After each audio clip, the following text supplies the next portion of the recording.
Pero kung bago ka pa lang sa aking channel, paki-like, share, and click the subscribe button and the notification bell para lagi kayong updated sa mga parating ko pang uploads.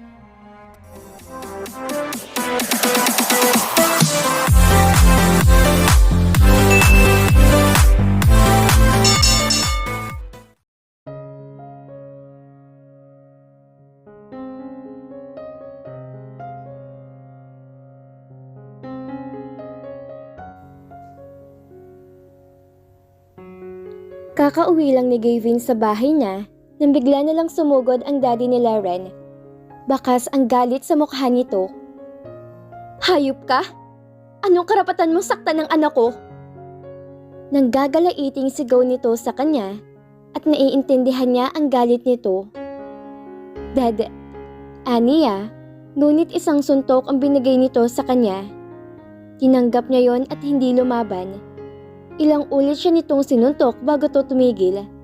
Hingal na hingal. Siya naman ay hindi makatayo dahil sa mga natamong suntok. Don't call me that. Galit na sigaw nito. Sinaktan mong anak ko? Akala ko pa naman nasa mabuting kamay siya. Pinagkatiwalaan kita. Tapos itong igaganti mo? Gago ka. Alam mo ba yun ha? Bubuntisin mong anak ko. Tapos iiwan mo lang dahil may mahal ka ng iba? Sana noon mo pa ginawa para hindi na siya nasaktan. Naiintindihan ko po ang galit niyo, pero ayoko lang na mas lalo siyang masaktan.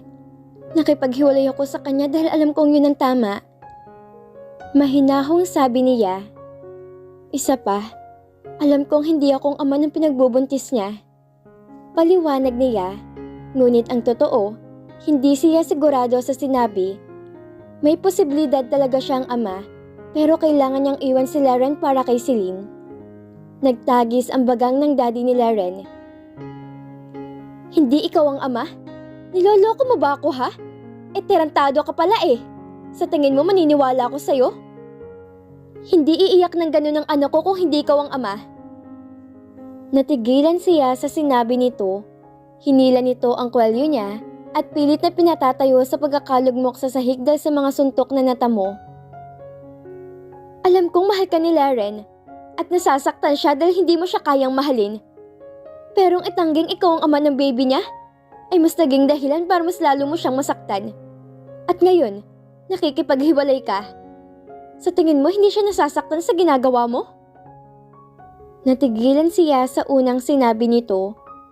Alam niyang nasaktan niya si Laren, pero ang sinabi ng daddy nito ang nagpagulo sa isip niya. Oh, natigilan ka yata.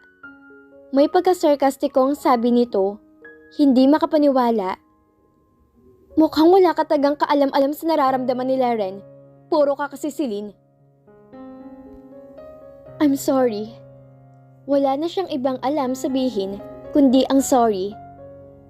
Hindi ko po sinasadyang saktan ng anak niyo. Hindi sinasadya? Anito, saka mapaklang tumawa. Ay yung pananakit mo sa kanya physically, hindi mo rin sinasadya? Mas lalo siyang natahimik. Tama naman kasi to, kaya hindi na siya nagsalita at hinayaan na lang itong pagsalitaan siya ng kung ano-ano. Kung ganun, tama lang siguro na maghiwalay kayo. Ang isang kagaya mo hindi nararapat sa anak ko. Pagkasabi noon ay umalis na ito.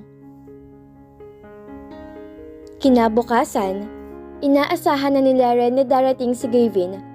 Malungkot na tungkol sa annulment ang pag-uusapan nila. Napansin niya rin ang hawak nito.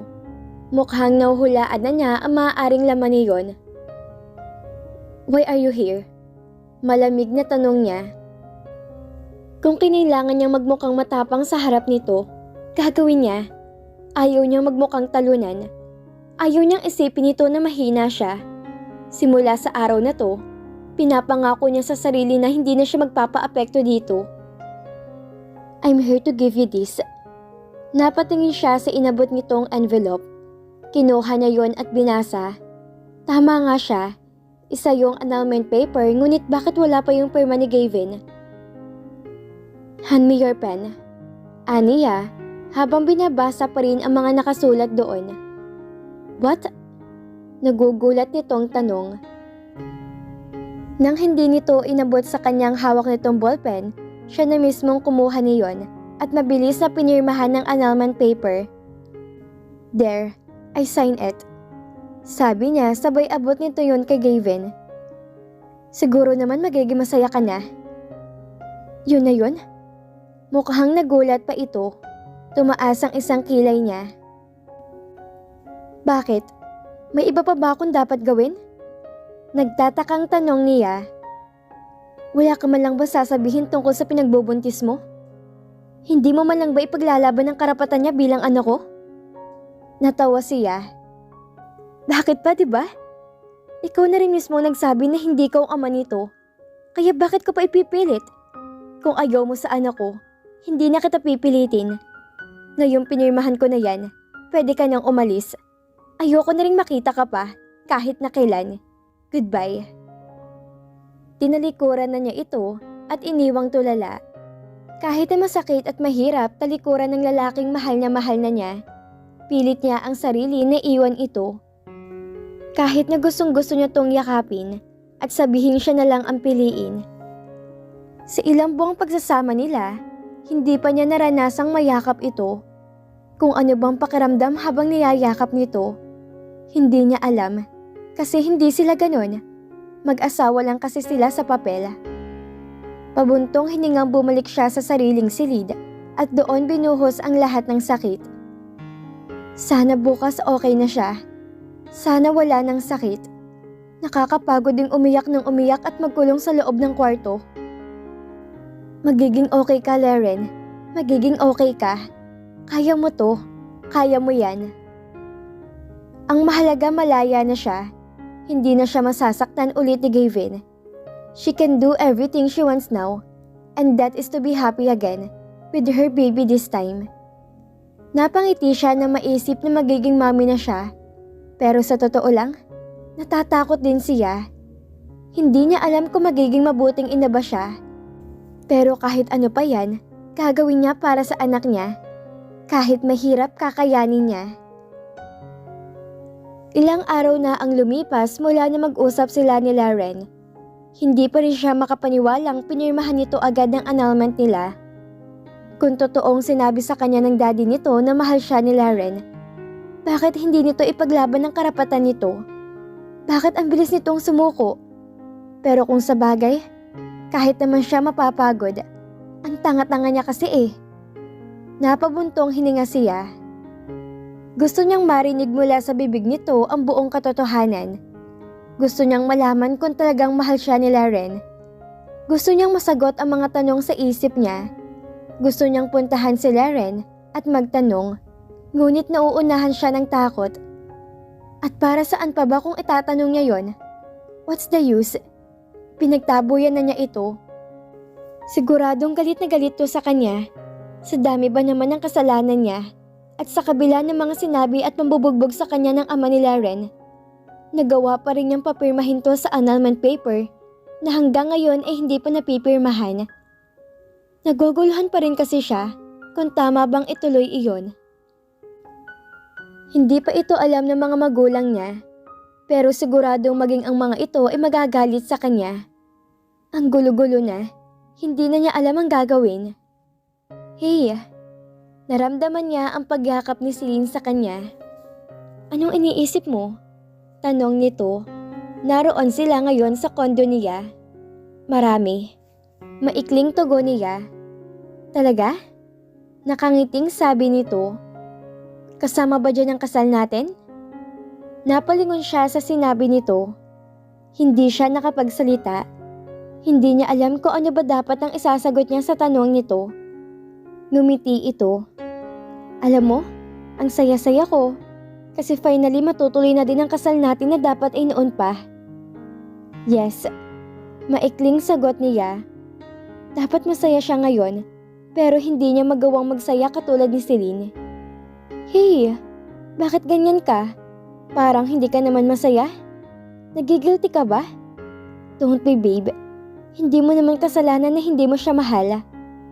Anang kasintahan niya. "I'm not. Iniisip ko lang kung tama ba talagang iwanan ko siya. Gayong alam kong buntis siya." Wala sa sariling sagot niya. What? She's pregnant? Gulat na bulalas ni Celine. Maging siya ay nagulat sa sinabi. Buntis siya?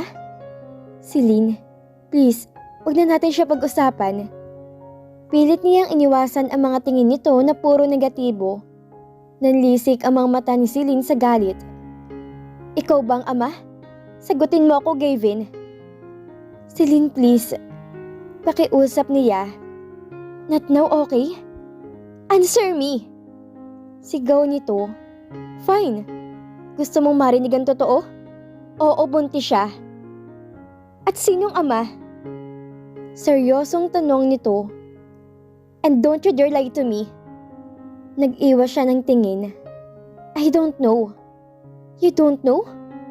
Mapakla itong tumawa. Niloloko mo ba ako? Hindi. Liar. Sigaw nito. Sabihin mo lang na ikaw ang ama. Huwag na tayo maglokohan dito. No. Matigas na sabi niya. Wala nang atrasan to. Hindi niya pwedeng aminin na siya ang ama. Hindi niya kakayaning mawala si Celine. Mahal na mahal niya to. Si Gabi, siya ang ama. Nangunot ang noo ni Celine. Gabi? Who? Her friend.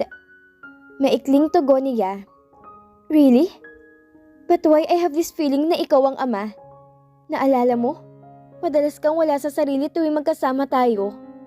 And before that, ayaw mo makapagkita sa akin. Celine, please. Stop it, okay? I'm not the father. Hindi lang naman akong lalaki nakakasama niya. Mas madalas akong wala sa bahay. Kaya please lang, wag mo na akong pagdudahan. Niyakap niya ang kasintahan. Please, mahal na mahal kita. Siguraduhin mo lang, Gavin. Tumango siya. Yes, I love you. Good. Seryosong sabi nito. Dahil oras na malaman kong ikaw ang ama. Sorry, pero kailangan nating maghiwalay. What? No! Mabilis niyang kontra sa sinabi nito. Mahal kita at hindi kita iiwan. Kahit ako pang ama ng batang yon, ikaw lang ang pipiliin ko. Ngumiti ito. Talaga? Tumango siya. Yes. Okay. I love you too. Gabi na makauwi si Gavin. Nagulat pa siya na makitang mga magulang na prenting nakaupo sa sala. Halatang hinihintay ang pagdating niya. Gabi na ano't nasa labas ka pa? Seryosong sabi ng ina ni Gavin. Yan bang uwi ng lalaki may asawa na? Dugtong nitong nakataas ang isang kilay. Ma'am, Dad, aniya, naparito kayo? Alanganing tanong niya. Hindi mo ba talaga alam ang dahilan ng pagparito namin? Istriktong sabat ng kanyang ama. Gavin, sabihin mo sa amin na hindi totoo lahat ng mga nalaman namin. Napayuko siya. I'm sorry. Umiiling na aniya. I'm really sorry. Tumingala ang kanyang ina upang pigilan ang mga luha nito. Nakakahiya sa pamilya ni Laren. Ano ka ba naman? Halos hindi alam ng mami niya ang sasabihin. Alam mo ba kung ano klaseng kahiyan ang ginawa mo sa pamilya nila? At sa pamilya natin? Oo, napilitan ka lang, Gavin. Pero Gavin naman, maling-mali ang ginawa mo. Lahat yon ay mali. Kahit sa parte mo tingnan, mali ang ginawa mo. Hindi na siya sumagot. Pinakinggan niya na lang lahat ang mga sinabi ng magulang niya. At tama sila. Mali talaga ang ginawa niya. Saan ba kami nagkulang, anak? Anang ama niya. Pinagkatiwalaan tayo ng pamilya ni Laren. Naging ikaw pinagkatiwalaan nila. Alam mo bang galit na galit ang daddy ni Laren? Hindi na nga ako makapagsalita habang sinasabi niya sa amin ng lahat na kagaguhang ginawa mo sa anak nila. I'm sorry. Tanging yun lang ang kaya niyang sabihin. Dad, I'm sorry.